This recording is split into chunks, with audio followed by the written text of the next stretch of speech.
So, as a Christian, you might always feel guilt due to a convincing conscience. True guilt from the Holy Spirit about real sins, but often it's false guilt from a harsh view of God. Comparison, Satan's condemnation, or unrealistic standards rather than embracing God's grace and forgiveness in Jesus. Differentiating between the Spirit's conviction leading to repentance and condemnation leading to hopelessness is key alongside understanding Christ's finished work for your sins that He did on the cross. So, true guilt or conviction, the Holy Spirit highlights specific sins, prompting you to turn from them and seek forgiveness. Example, lying or stealing.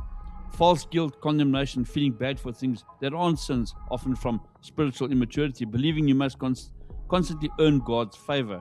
Harsh upbringing views of God, seeing God as a harsh judge rather than a loving Father. Satan's lies, the devil uses guilt to discourage you from God. Unrealistic expectations, feeling you should pray more, serve more, or be more Christ-like, leading to constant not enough guilt. Or comparison, measure yourself against other people. So what you need to do, embrace the gospel, differentiate guilt and shame, repent and confess, apply grace, talk to somebody, focus on the word of God.